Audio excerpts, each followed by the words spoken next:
ang tanong sa atin, matibay ba ang kasong human trafficking dito sa asawa ni at anak ni Mike Defensor? At saka bakit nakasuhan? Bakit nakasuhan? Siguro naman napanood nyo na yung mga balita tungkol dito. Pero ipaliwanag ko na lang, bakit nakasuhan ng human trafficking yung asawa at anak ni Mike Defensor at matibay ba ang kasong ito? Mga kabunyog, mga kababayan, ang human trafficking kasi, alam nyo kasi sa ngayon kasi sa atin, ang human trafficking yung paggamit mo sa tao na parang ginagawa mo na siyang alipin. Actually, ang human trafficking ay modern day slavery. Modern day slavery. Pang-aalipin ng tao 'yan. Mga kabunyog. Halimbawa, si Kibuloy, ano ang human trafficking doon? Nire-recruit mo sa relihiyon mo, sa sekta ng relihiyon mo, yung Jesus is Lord. Di ba? Hindi pala Jesus is Lord. KOJC, Kingdom of Jesus Christ. Yan yung sekta ng relihiyon ni Kibuloy. Nagre-recruit ng mga miyembro. Lalo na yung mga bata, kababaihan, pinagmamalimos. Nagmamalimos yung mga bata. May dinadala pa sa abroad. Hanggang sa abroad, pinamamalimos. Tapos yung mga bata, mga minor, ginagawang parang sex slave. Pinapaliguan si Kibuloy, sila ang nagpapalit ng damit ni Kibuloy hanggang umaabot sa punto. Ginagamit sa sexual ni Kibuloy. Anong tawag doon? Human trafficking. Human trafficking. Ano naman ang kay Harry Roque na human trafficking? Ay di ba, yung mga tao na dinadala doon sa compound ng Pogo, may mga dayuhan, may galing sa iba-ibang bansa, China, Indonesia, may Cambodia, Vietnamese. Pagkatapos pagdating doon sa mga compound ng Pogo, sa Bamban Tarlac, saka doon sa Porac, Pampanga, para na sila doon mga alipin, nakakulong.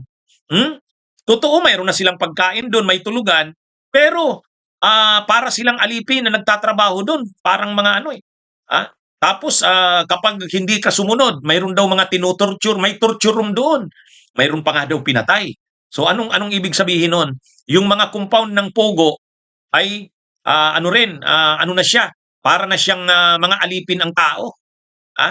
Kaya ang doon, human trafficking din. Yun naman ang kaso kay Roque, saka kay Cassandra Leong, 'di ba? Human trafficking din yun. Ito naman, prostitution naman to. Yung mga kababaihan, pinapalabas na parang may tawag doon, parang pinapalabas na parang hindi naman sasabihin na prostitutes yung mga yon. Pero ang lumalabas yung mga kababaihan doon, ginagamit sa prostitution. Doon sa na yon, yung Chicago Bar ang pangalan. Ay yung Chicago Bar daw na yon, nakakonect doon sa kabilang hotel, yung Blue Hotel. Ay yung Blue Hotel, pag-aari nila Mike Defensor. Yung asawa ni Mike Defensor, yung Julie Defensor, at yung anak niya ay mga officers ng korporasyon na may-ari ng nasabing hotel. Yan yung kanilang mga kabunyog, mga kababayan. Kaya ang kaso nila dito, human trafficking din, pero prostitution. Si Kibuloy, prostitution, human trafficking, pero paggamit ng mga miyembro ng sekta ng relihiyon para manglimos. Tapos yung sa sex, 'di ba? Yun yung kay Kibuloy. Doon naman kay Roque, paggamit ng mga tao na parang mga alipin, dayuhan man, Pilipino, na pinagtatrabaho doon sa Pogo. Na rin naman yan. Mga human trafficking na naman yan. Pagkatapos ito naman, prostitution. Ay ngayon, bakit nai-involve yung asawa ni Mike Defensor? Kasi yung korporasyon na may-ari ng building, ang korporasyon na may-ari ng building, ang president ay yung asawa ni Mike Defensor. Officer din ng nasabing kumpanya na may-ari ng nasabing building, yung anak ni Mike Defensor. Kaya yan, mga kabunyog, mga kababayan, yan yung dito. So, ang ginawa ng NBI, ni-raid ng NBI, yung establishment, si Atty. Melvin Matibag, itong bagong NBI director. At may nahuli sila na sa mga kwarto na mga nagsisex, nag-i-engage sa sex. Mayroon pang mga drugs. Kaya ito, na-complicate pa kasi may violation na rin ng dangerous drugs. So yan mga kabunyog, mga kababayan, yan ang nangyari dito. Kaya yan naging human trafficking. Kasi maraming nagtatanong, ano, attorney, bakit naman naging human trafficking? Ano na kasi ngayon ang human trafficking, Trafficking in Persons Act yan. Kumbaga, ang human trafficking ay makabagong human slavery. Kaya magtataka kayo, bakit ang mga kaso ni Kibuloy human trafficking, ang kaso ni Roque human trafficking, ito na naman ngayon human trafficking. Iba-ibang mode lang. Iba-ibang mode ng pang-aalipin ng tao. Pero yun nga, kay Kibuloy, pang-aalipin gamit ang relihiyon. Doon naman sa doon naman sa kay Roque, yung Pogo naman, yung mga nakatira doon sa compound, parang alipin na ang trato eh. Tinutorture, may mga pinatay nga daw eh. Kaya anyway mga kabunyog, ngayon, ang depensa dito ni Mike Defensor, napanood ko yung interview sa kanya, sila lang naman daw ang may-ari nung building. Nagre-renta lang daw sa kanila yung KTV bar na yun. At saka hindi rin lang naman daw sila ang may-ari nung building na yun. Investor lang sila doon. Marami daw na mga investors doon, hindi lang naman sila. Yan yung depensa ni Mike Defensor. Yan mga kabunyog. Problema kasi dito, inquest ito mga kabunyog. Inquest. Inquest. Ito, ipaliwanag ko ito. Ano ang pagkakaiba ng inquest sa normal na proseso ng mga kaso? Hindi ito, technically, hindi na ito dadaan sa preliminary investigation. Wala na ditong hindi na ito dadaan sa preliminary investigation. Bakit?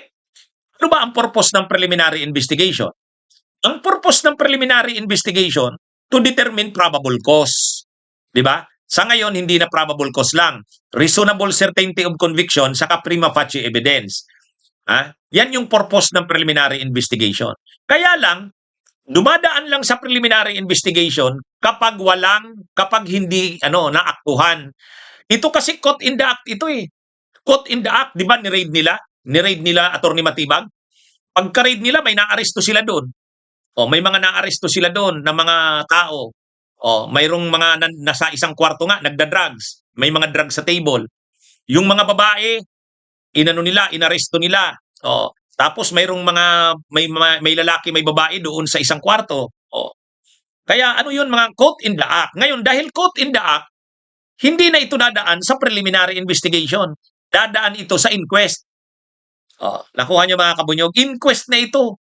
Ang ibig sabihin ng inquest, pag sinabi ng prosecutor, walang na-violate.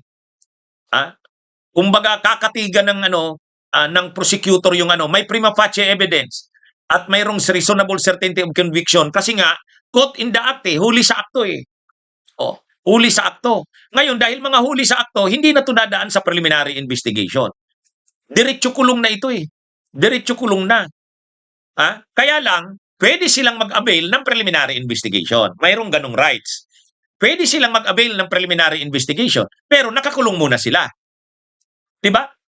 Diba? Yan yung pagkakaiba dyan Kung gusto mong mag-avail ng preliminary investigation, papayagan, i-waive mo yung rights mo. Ano yung rights mo?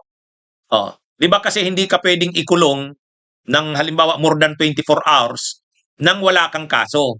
Kaya ang ginagawa dyan, kinakasuhan na. Pero kung halimbawa magsabi itong mga nahuling ito or itong mga kinasuhan ito sa inquest, kapag nagsabi silang magpa-file kami ng i-waive namin yung rights namin sa preliminary, i-waive namin yung rights namin. Ibig sabihin, papayagan nilang makulong sila. Basta't wag lang munang kasuhan kasi dadaan muna sila sa preliminary investigation. Yan yung ibig sabihin niyan. Pero kung ayaw nilang makulong, magpapiyansa sila. Kaya lang, paano kung ang isang pangkaso qualified human trafficking? Non-bailable yan. Pag qualified human trafficking. Pag qualified human trafficking. Yan mga kabunyog, mga kababayan. Kaya medyo ito. Kasi nakita ko, inquest Ang ibig sabihin ng inquest, hindi dadaan sa preliminary investigation. Diretso na ang filing ng kaso. Pero, kung gusto nilang mag-avail ng preliminary investigation, pwede, pero makukulong muna sila habang hindi pa sinasampa ang kaso.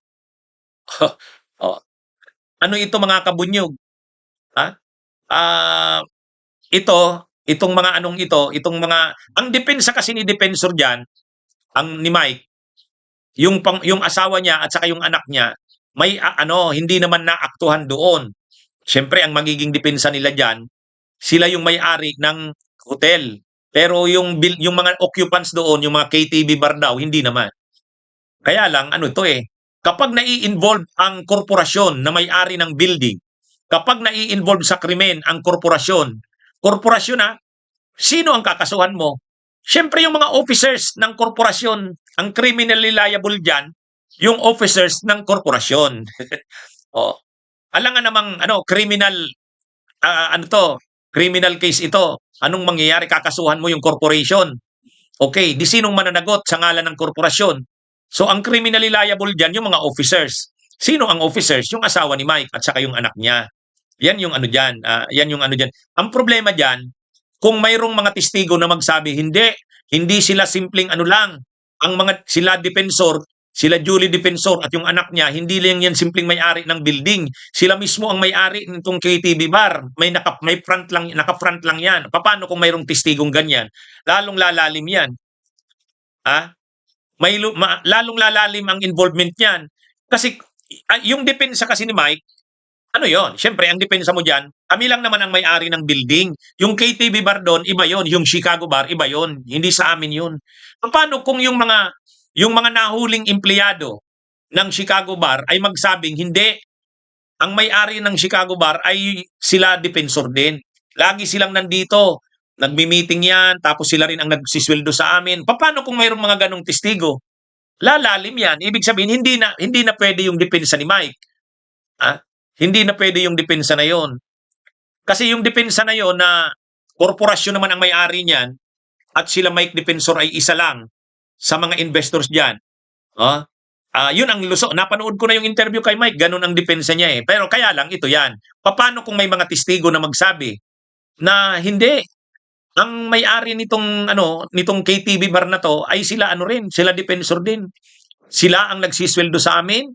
Madalas nila kaming mini-meeting, sila rin ang nag-hire sa amin, sila ang nag-interview sa amin, yun. Yan yung magiging problema dyan. Anyway, abangan natin kung anong mangyayari dito, mga kabunyog, mga kababayan. Pero kung tatanungin nyo ako, ano yung kaso na yan yung kaso na yan. At ano yung depensa nila, Mike Defensor, yan yung ano.